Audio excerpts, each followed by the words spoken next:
Na nossa aula de ciências de hoje, nós vamos falar de um tema muito importante, principalmente para os seres vivos, que é a reprodução. Nós vamos falar sobre reprodução levando em consideração a diversidade dos seres vivos. Ou seja, nós sabemos que os seres, eles apresentam várias espécies diferentes, independente de qual reino ele pertence. As plantas, os grupos das plantas apresentam um grande número de plantas diferentes, ou seja, uma grande variedade, diversidade de espécies distintas. Da mesma forma, o grupo dos animais, o reino dos animais, da mesma forma, o reino fúngio, o reino dos fungos, o reino Monera também apresenta uma grande diversidade de seres vivos. Cada ser vivo pertencente a um desses reinos apresenta uma característica reprodutiva diferente, atendendo à necessidade ambiental, bem como à necessidade biológica do seu organismo. Por isso, a diversidade leva, portanto, à diferença no ciclo. Cada tipo de espécie apresenta um diferente tipo reprodutivo. Mas o que eles têm em comum? Todos esses grupos, todas essas espécies, elas buscam deixar descendentes férteis, descendentes que consigam passar o seu material genético para as próximas gerações. Por que as espécies têm a necessidade de deixar ali o seu material genético para as próximas gerações? Visa a necessidade biológica de continuar a existir. Caso a espécie não propague o seu material genético, significa que com o passar do tempo ela desapareça, ou seja, entre no processo de extinção. Por isso, deixar descendentes significa também possibilitar a perpetuação da espécie. Eu tenho que deixar indivíduos para que se encontrem com outros indivíduos e consigam passar o material genético da minha espécie para frente, para que a gente não entre no processo de extinção. Tendo em vista a necessidade da reprodução dos seres vivos, antes de começar propriamente falando quais são os tipos de reprodução, nós vamos falar de 4 termos que são fundamentais para compreender, para a compreensão do estudo da reprodução. Primeiro fator, primeiro termo que vocês já devem ter utilizado várias vezes ao decorrer das aulas de ciências, vai ser o termo unicelular. O que nós já falamos que é unicelular? Uni vem do termo único, vem de um. Celular vem da característica de apresentar células. Então, uma célula significa que esse ser vivo, ele apresenta apenas uma única célula. E essa única célula é capaz de exercer todas as funções básicas e primordiais para que aquele ser vivo consiga se reproduzir. Ah, professora, qual é mesmo um exemplo de ser vivo que é unicelular? Uma bactéria. Posso falar que um vírus ele vai ser unicelular? Não posso, já que o vírus ele não tem célula, ele é um ser vivo acelular. E nesse caso, nós estamos falando da reprodução celular, que ocorre entre os seres vivos unicelulares, que apresentam uma única célula, e os seres que são pluricelulares, ou conhecido também como multicelulares. Os seres que são pluricelulares, pluri vem de plural, celulares ou celular vem de célula, conjunto de células. Então, Plurice plural é muito.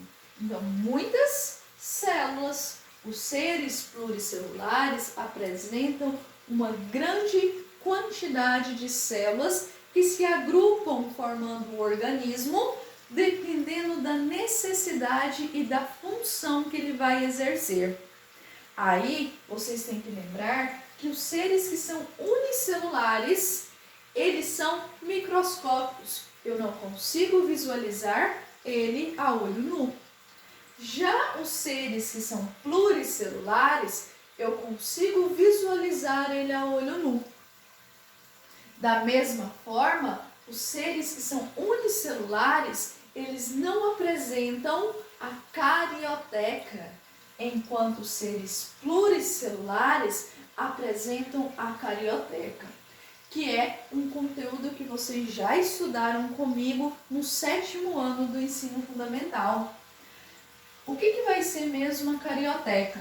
Eu tenho uma célula, por exemplo, como a célula de um ovo, que é uma das células maiores existentes, e aí no meio nós temos aquela parte que é amarelinha e aqui transparente. A carioteca, ela vai ser essa membrana que possibilita que a parte amarelinha fica toda reunida no centro. Então a carioteca, ela é uma membrana que auxilia na formação do núcleo da célula.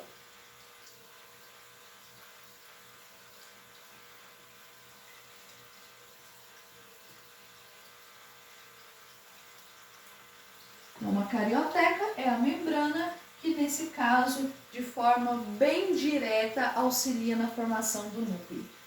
Já os outros organismos, que são os unicelulares, eles não apresentam carioteca. Significa que todo o seu material genético é solto dentro da célula. Ele não tem a presença de um núcleo. Nesse caso, eu tenho um material genético, aqui dentro é um material genético, que pode ser DNA ou RNA. Aqui eu também tenho material genético que pode ser DNA ou RNA, mas eu não tenho a nossa carioteca. Não tem nenhuma membrana aqui que está protegendo, fazendo com que o núcleo aconteça, que o material genético fica todo juntinho numa determinada posição no centro. Ele fica todo espalhado dentro da célula. Então, nesse caso, essa célula, todo o material genético dela está solto. Mas isso é correspondente à nossa matriz anterior. A gente vai chegar ao tipo de reprodução. Vocês têm que lembrar nesses termos para entender quais são as diferenças entre unicelular e pluricelular. Repetindo, unicelular, uma única célula. São os organismos que apresentam uma única célula e que, nesse caso, eles são microscópicos, não são visíveis a olho nu. Esses organismos que são unicelulares, eles têm células que são células que nós vamos chamar de procarionte.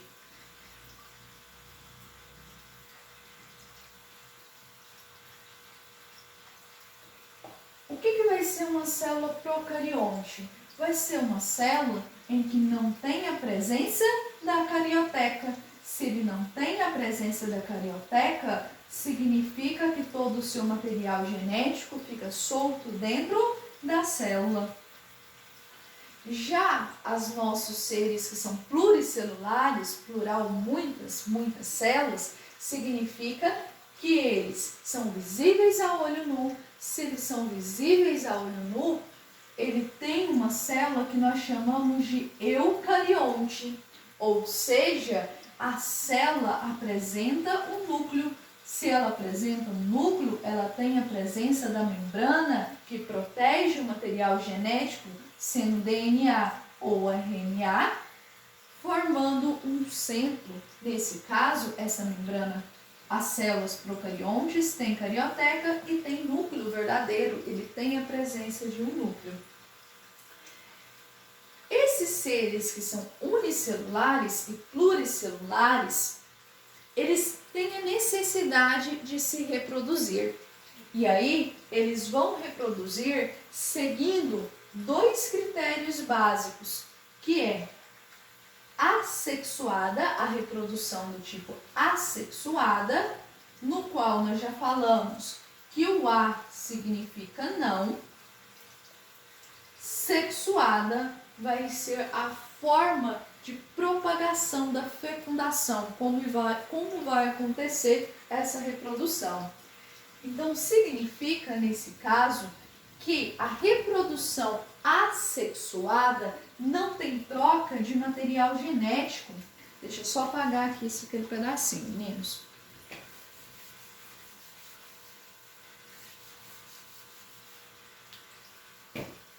A reprodução sexuada não tem troca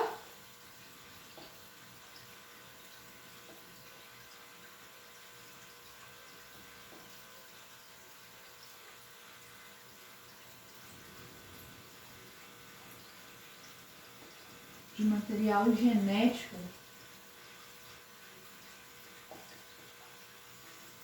Já a nossa reprodução sexuada, se ela não tem o A, que é negação, significa que é uma reprodução que tem troca de material genético.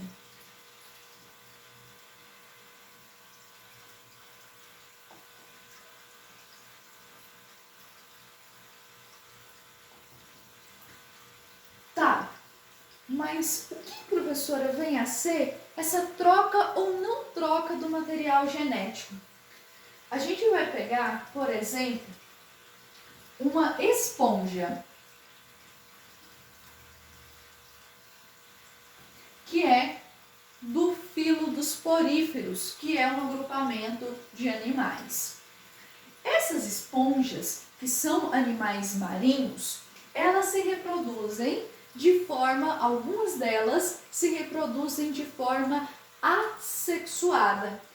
Eu tenho lá, deixa eu desenhar uma esponjinha aqui feia. Eu tenho lá uma esponjinha. Essa esponjinha não vai ter a troca do material genético, que vai ser o óvulo da mulher e o espermatozoide o óvulo da fêmea e o espermatozoide do macho. Nesse caso, a esponja não vai trocar o material genético, não vai ter o encontro do óvulo com o espermatozoide. O que esse indivíduo ele vai fazer? Ele pode simplesmente formar um brotinho ao longo do seu corpo. Esse brotinho, ele com o passar do tempo, ele cai naturalmente ou com auxílio de um animal, e assim que ele cai, aquele brotinho, ele começa a crescer e começa a se desenvolver. Também é um tipo de reprodução assexuada. Se a gente vir aqui, a gente está andando lá na praia e aí a gente pisa na esponja. Aquela esponja vira vários pedacinhos, vários fragmentos. Cada pedacinho daquela esponja vai começar a crescer e vai começar a formar, a ter a forma da espécie adulta. Teve troca de material genético? Não. Eu só pisei nela, formei 4, 5, 6, 7 pedacinhos diferentes. Cada pedacinho se desenvolveu e formou uma nova esponja. Então, se eu quebrar ela em 1000 pedacinhos, cada um daqueles pedacinhos vão se desenvolver e logo eu vou ter ali 1000 esponjas adultas. Então, é uma reprodução assexuada. Não aconteceu troca de material genético. A reprodução sexuada, ela ocorre obrigatoriamente a troca do material genético, ou seja, o encontro do óvulo com o espermatozoide ou do esporo. Mas, professora, então a senhora quer dizer que a reprodução sexuada tem que ter o acasalamento? E a reprodução assexuada não tem que ter o acasalamento? Não é isso. Não foi isso que eu disse. Eu disse que a sexuada não tem troca de material genético, quanto sexuada tem troca de material genético. Mas, para ter o encontro do óvulo com o espermatozoide, não necessariamente as espécies precisam se acasalar. Eu posso ter, por exemplo, uma espécie de sapo. O sapo, fêmea, coloca os óvulos na água, colocou os óvulos, ela vai embora. Os óvulos ficaram lá na água. Aquele óvulo, um conjunto de óvulos da fêmea, fica na água de um lago, por exemplo, até que o macho chegue naquela proximidade, joga na água um monte de espermatozoide e esses espermatozoides vão sozinho ao encontro do óvulo, realizando a fecundação. É uma fecundação do tipo sexuada, porque nesse caso aconteceu o encontro do material genético da fêmea com o material genético do macho, mas não aconteceu o acasalamento. A nossa espécie, a espécie humana, se reproduz de forma assexuada ou sexuada? A nossa espécie, professora, calma lá. A nossa espécie, eu sei que precisa do óvulo da mulher e precisa do material genético do macho, que também é um espermatozoide. Então, ele é sexuada, porque nesse caso ele necessitou da fecundação do material genético da fêmea mais o material genético do macho. Sempre o material genético vai ser o óvulo e o espermatozoide? Não. Isso depende de espécie para espécie, mas cada espécie, cada agrupamento apresenta o seu material genético do macho e o material genético da fêmea, quando eles têm a necessidade de se reproduzirem de forma sexuada. Tá, professora, eu entendi o que é sexuada e assexuada, mas existe alguma forma de eu conseguir realizar a separação de mais características entre os indivíduos que são sexuados e assexuados? Existe sim, e é o que a gente vai ver na nossa próxima aula.